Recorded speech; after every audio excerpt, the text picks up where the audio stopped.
So our next allocation method is indexed allocation. So linked allocation जो हमारा last allocation method था, the linked allocation solves the external fragmentation and size declaration problems of contiguous allocation, but we were using fact table there. ठीक है, और fact table का हम use क्यों कर रहे थे? बिकॉज अगर लिंक्ड एलोकेशन में हम पॉइंटर कहाँ रखते हैं, एक पर्टिकुलर ब्लॉक के पास ही, next that will point to the next block. अगर वो पॉइंटर लॉस हो गया because of bug in the operating system software और डिस्क फेलियर, तो वो पॉइंटर लॉस हो जाएगा. तो we may mislead to some blocks which belongs to another file. तो to solve that problem, FAT32 table, file allocation table हमने use किया था, जिसमें हर एक डिस्क ब्लॉक की एंट्री हमने रखी थी, एंड एवरी डिस्क ब्लॉक की entry will contain the pointer और the address of the next block. So in that way हम बहुत अच्छे से काम कर पा रहे थे. ठीक है, डायरेक्ट एक्सेस भी किसी हद तक हम सपोर्ट कर पा रहे थे लिंक्ड एलोकेशन में. But it was a problem कि डिस्क के आर्म को आपको बार बार मूव करना पड़ेगा, क्योंकि वो फैक्ट टेबल तो इनिशियल पोर्शन में स्टोर्ड है हर एक पार्टीशन के डिस्क के. तो आपको डिस्क आर्म को मूव करके बार बार इनिशियल पोजीशन में जाना पड़ेगा, रीड करना पड़ेगा, फिर आना पड़ेगा. So somehow you are able to give the direct access support to the linked allocation. ठीक है, but this indexed allocation solves this problem कि बार बार डिस्क आर्म को मूव नहीं करना पड़ेगा. तो ये क्या करता है, let's have a index block. ये एक ऐसा ब्लॉक, डिस्क का एक ऐसा ब्लॉक जो किसी एक फाइल को वो दे देता है, and call it as a index block. What does this index block do? It brings all the pointers together into one location. What does it mean? Directory entry में फाइल का नेम है और index block का address है कि ये file की सारी इन्फॉर्मेशन इंडेक्स ब्लॉक से आपको मिल जाएगी. 8th नंबर है इंडेक्स ब्लॉक, हम 8th नंबर के ब्लॉक में गए.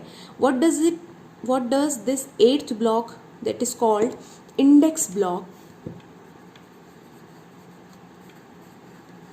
contains? It will contain the disk addresses of all the blocks related to that file consequently as the free blocks are assigned to that file. उसके disc addresses की mapping इसमें हम करते गए थे. ठीक है, इनिशियली जब फाइल में कोई भी इंफॉर्मेशन नहीं होती, फाइल का लेंथ 0 होता है, तो उस समय एंड ऑफ फाइल हम इसमें बताते हैं. There is no entry inside the index block. और इस समय जो ये डिस्क ब्लॉक, इंडेक्स ब्लॉक के अंदर जितने डिस्क एड्रेसेस हैं उनका इंडेक्स कैसे होगा? The relative addresses. Relative addresses मतलब यूज़र को जो फिजिकल एड्रेस मेन मेमोरी को एक्सेस कर रहा है वो तो बोलेगा मेरे को सेकंड ब्लॉक चाहिए अपने फाइल का, बट एक्चुअली उसका डिस्क एड्रेस तो कुछ और है, 3 है. ठीक है, तो ये जो मेंटेन होता है index, it is based on the relative addressing of the file, but the actual disk addresses will be stored as an entry inside the index block. ठीक है, तो ये क्या बोल रहा है कि फाइल नंबर A का सारा इंफॉर्मेशन, उसका जो इंडेक्स ब्लॉक है वो क्या है? 8. That index block will contain all the pointers belonging to that file. ठीक, तो देखो सबसे पहला स्टार्ट कहाँ से हो रहा है? 4, 0th ब्लॉक 4 नंबर के ब्लॉक में है. First block second disk address में है, second block 3rd disc address में है, 3rd block 7th disc address में. तो ये हमको एक ही जगह मिल गया. तो यहाँ से हम सीधे डायरेक्ट एक्सेस कर सकते हैं 4th ब्लॉक को, फिर 2nd ब्लॉक को, फिर 3rd को, फिर 7th को.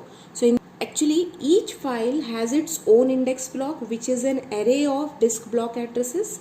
So the ith entry in the index block points to the ith block of the file. The directory contains the address of the index block. To read the ith block, we use the pointer in the ith index block entry to find and read the desired block.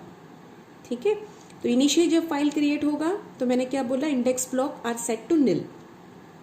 और जब उसको पहला block चाहिए होगा, it will ask it from the free space manager. If it will get the free block, its addresses is put in the ith index block entry. So index allocation supports direct access without suffering from external fragmentation, because any free block on the disk may satisfy a request for more space. But problem एक क्या हो रही है, this index block does suffer from wasted space. जैसा कि paging में हो रहा था, अगर आपको याद हो, हम पेज टेबल बना रहे थे जिसमें हम इंडेक्स रख रहे थे सारे पेजेस का, और जैसे जैसे फाइल का साइज बढ़ेगा वो इंडेक्स ब्लॉक का नंबर ऑफ, एक ब्लॉक में हो सकता है सारी इन्फॉर्मेशन ना आए, मल्टीपल ब्लॉक्स हमको लगे, तो अब एक इंडेक्स ब्लॉक का ही लिंक लिस्ट बन जाएगा। इसके बाद क्या, इंडेक्स ब्लॉक के लिए हमको एक अलग इंडेक्स ब्लॉक रखना पड़ेगा, मल्टी लेवल पेजिंग, वैसे ही मल्टी इंडेक्सिंग रखना पड़ेगा इसमें। So that was the solution. अगर इस इंडेक्स एलोकेशन यूज़ करना है तो ये इंडेक्स ब्लॉक जो है, ये इसका जो साइज़ है, जो ये स्पेस ले रहा है डिस्क में, इसका साइज़ अगर बढ़ता जाएगा that will create problem. So that is the different topic to be discussed. But जैसा कि पेजिंग में था सेम वैसा ही प्रॉब्लम इसमें भी आ सकता है, because we are maintaining index here also. अगर ये इंडेक्स ब्लॉक के अंदर की एंट्री की साइज बढ़ते जाएगी, एक ही ब्लॉक में नहीं आया, तो मे बी नेक्स्ट ब्लॉक या some other blocks will be used as an index block. तो index multiple blocks are working as an index block. अब इंडेक्स ब्लॉक को सर्च करने में टाइम लग जा रहा है, तो ऐसा ना करके हम क्या कर सकते हैं, मल्टी लेवल पेजिंग में हमने क्या किया, मल्टी इंडेक्सिंग किया, तो हम एक और ब्लॉक रखेंगे that will be the index of the index block, that will work as an index of the index block. So in this way these three file allocation methods work to allocate space to the file. ठीक है, so contiguous allocation, linked allocation, indexed allocation, these are the three allocation methods, work in different operating system in a different way. Okay, thank you.